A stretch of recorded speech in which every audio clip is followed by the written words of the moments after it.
Hey there, everybody out there, whatever time zone you're on. It's Robin Raskin here at IMEX in Las Vegas, broadcasting to the virtual events group. And we're here. IMEX, as most of you know, is about destinations and hospitality and events and travel. But more and more, it is also about tech and how tech is the thing that is differentiating every event experience that we have. And there's quite a lot of event tech uh, companies and action going on here. And I'm sitting here with Bob Vaez, who's the CEO of EventMobi. And for those of you who aren't familiar, I'm going to ask Bob to give us like an overview. And thank you for being here and Oh, making thanks, time in the Robin. Good to show. see you in person. Yeah, so EventMobi, if you never heard of it, we're an event management software company. We've been around for 14 years. We were talking about this. We were one of the first few tech companies at the first IMEX Las Vegas. Which was about 12 years ago, 12 years. 2012 or something like that. We help with everything from marketing and promotion of the event, the website, the registration, tickets, the really easy platform with automated workflow to gather all that content from speakers and exhibitors, so you can save a lot of time as a planner. But the core of what we do is really the live engagement when the event happens and the on-site experience.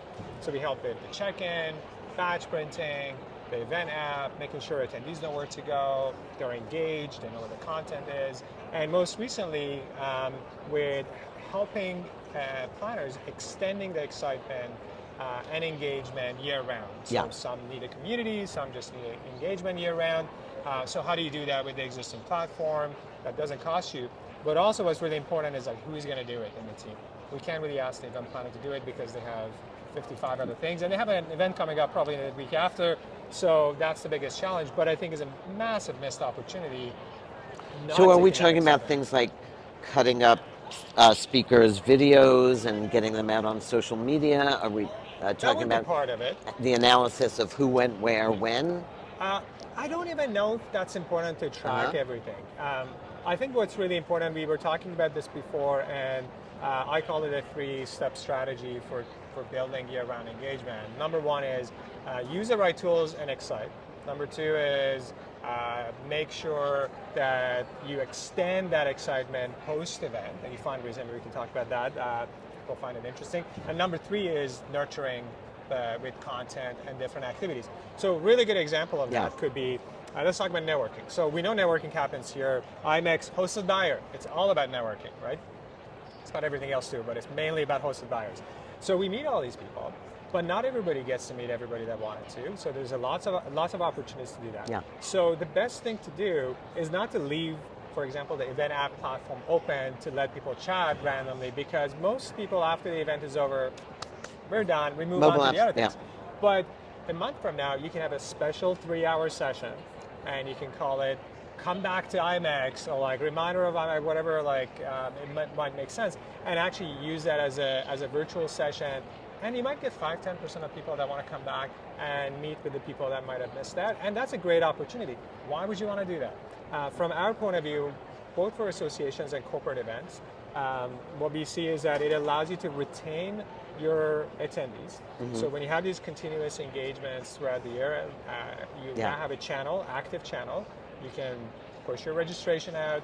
They're on the mobile app. Not only they may not get your emails. I mean, the only like open rates for emails now is like less than 20%, compared to 50% like 10 years ago. So we can't really rely on email as sort of the way to get the word out. So push notification is great, and everybody downloaded your app.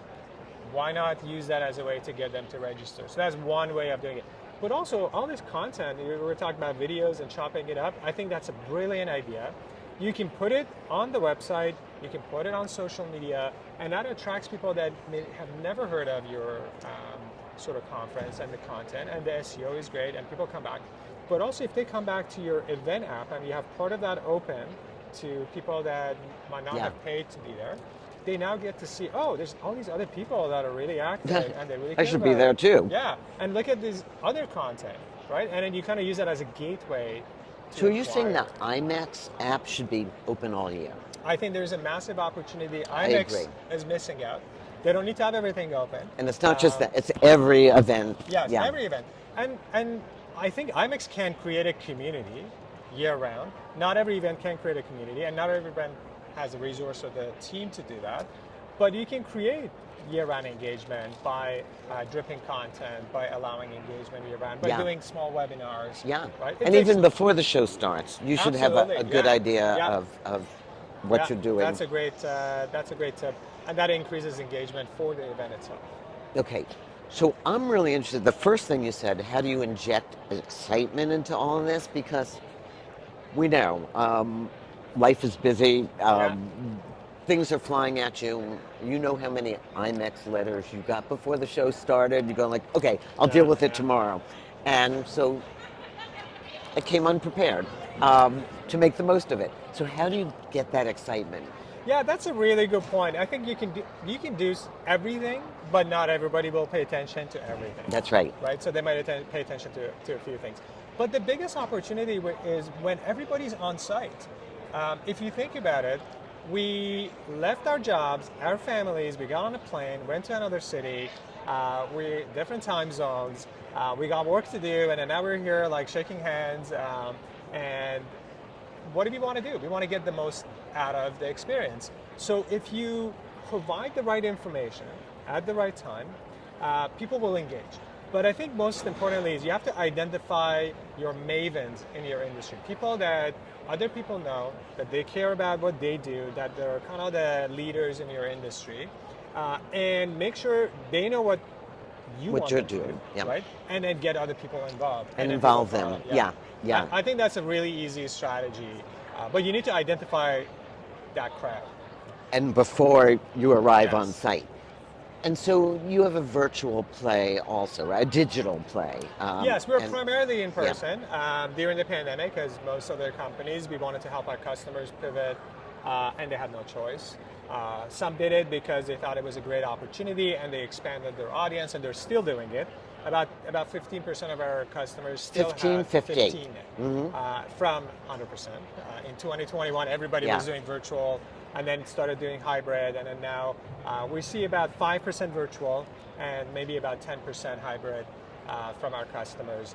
But yeah, we still have customers that have these experiences. I personally think some of what we saw is irrational exuberance. We were so happy to be together again. Nobody ever wanted to sit in front of a screen. Yeah. I think we're going to go back to a balance where, and I agree. we talked about this. Meetings are different. Some meetings are, first of all, you can't be at every meeting, so there's the FOMO thing. So, and to eavesdrop on my secondary level of things, I'm interested in quantum and I'd like to learn about it, but not enough to get in a plane and go there. But I'll pay some money to pop in and out during the day.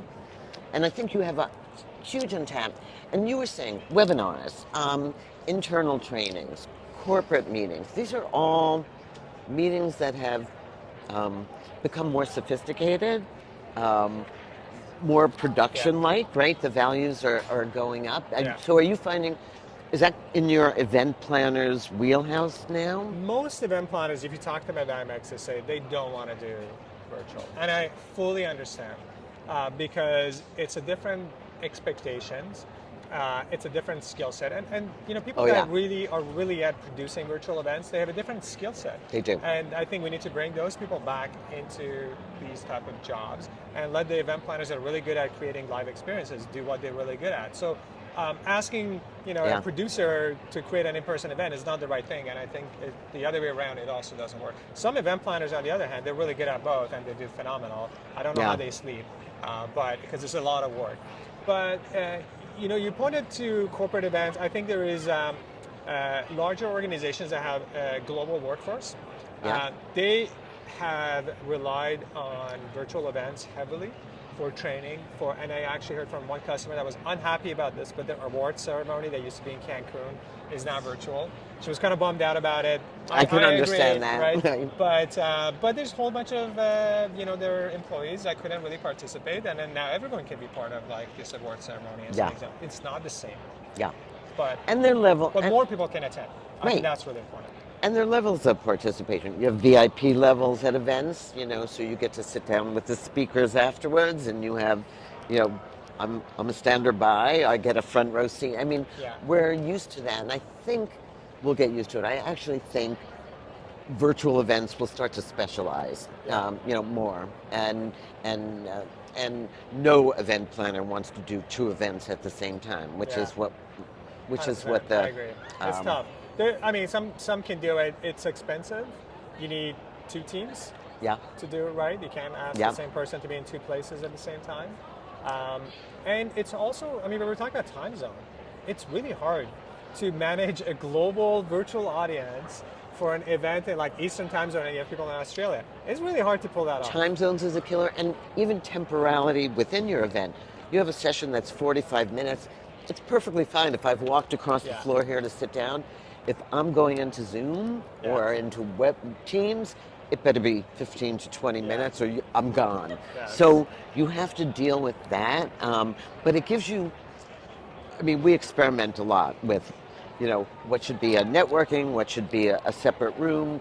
What works in virtual is very different than 100%, what yeah. works in Yeah. real. And we learned a lot during the pandemic years.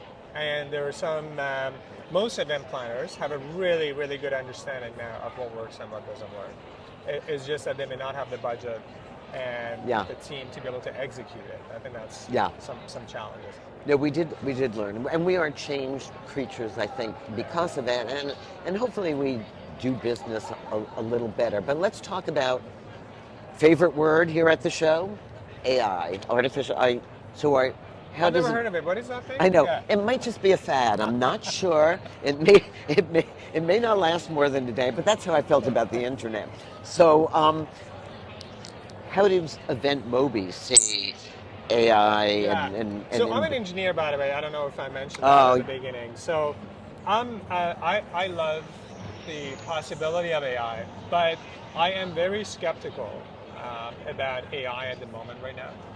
AI at its core, I think a lot of people have a misunderstanding of AI at itself. AI is different than automation or algorithms, right? So algorithms are human-made. So I decide that you do something repeatedly. I find a better way to do that. I automate it. It feels like magic because I've thought about it. It's been programmed. Most of the work that we do in event tech is algorithm-based. So we look at the workflows that an event planner goes through. We think about better ways of automating it. How do we simplify it? And that's really what happens most of the time. Now, AI is about the machine learns on its own without any input. And I have a really good example of that. I love this. It's from Tesla. And I learned this even as an engineer. I'm like, what? This sounds weird. So Tesla, the auto driving of Tesla, until about 6 weeks ago, I actually don't think that the full AI version is, everyone thought is AI, but it's actually still controlled by machine. It's using inputs, but someone was controlling it. So if they had to say, oh, these are the different types of stop sign, someone would go in and be like, oh, this is actually not a stop sign. Don't look at this. Oh, believe me, my Tesla thinks everything is a construction code. Yeah. It's a mailbox, But the you new, dummy. But the new one, they don't tell the machine like what to do. It looked at billions of hours of, I actually don't know if it's billions of hours, but I think it's a lot of hours of actual people driving. And then it learned what is a stop sign and what do you do at a stop sign. And you know what's interesting? It figured out you don't have to stop at a stop sign. Do you know why? Because none of us do.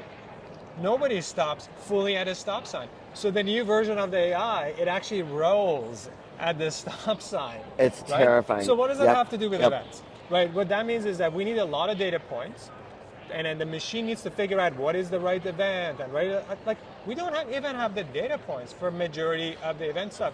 Do you know why? Because our events are private. Majority of the data for most conferences are private information for the event organizers or for the organization that's putting on. There is no social media for events. I think the companies that are going to win the AI game in events are Informa, or sort of larger organizations that have hundreds of events, and then they can monetize take the learning data from, because it's their data. They have access to that if they have that, privacy controlled from their attendees. And I think that's an interesting model. But right now, AI is a creative tool, really good to write subject lines for email. Right. Maybe your session that your speaker might give you an abstract and it's just like, come on, Yeah, like really? this is terrible, Right. right? So instead of calling them back, you can run it through the AI, it simplifies, then you'll be like, are you okay with this? They're like, yes, okay, good. I just saved like a week of my time trying to go back and forth with this, with a speaker Right. that's I not don't prepared, like right? this. Yeah. So EventMobi plans for an upcoming year. Last thing, and we're gonna, Yeah, so we're really focused on helping our customers continue with year-round engagement. So they got our platform. We actually came up with a new pricing that they can use our platform for unlimited events. They buy a user license, and the value for that is smaller events used to be expensive and used to be complicated. Now it's easy and almost right, because it's all on the yeah, same. almost free for a lot of our No new quick learning users, right? curve. Yeah, So that's why it. not use it for the 150 event that's coming up? That's a 3-day event. They can still use it. Well, you might Yeah. not have had a $5,000 budget to buy an event app, but what if it's like $200, $300 for that group, right? Makes sense. So we think this is a really valuable opportunity. It's really smart. And that multiple events throughout the year, that's what creates community. Yeah. That's what creates year-round engagement. And I think that Okay. adds value to the investment for event tech, makes it much more valuable. Right. We don't have that in the venue business. Imagine like you could go to the same venue multiple times for free. You can't do that. Oh, now I know this. Thank you so much, That Bob. was I fun. appreciate Yeah, you're it, welcome. and you are a font Thanks of for having information, me. even about Tesla. So appreciate it. Thank you, everybody. Pleasure. Thank you. Bye, everybody.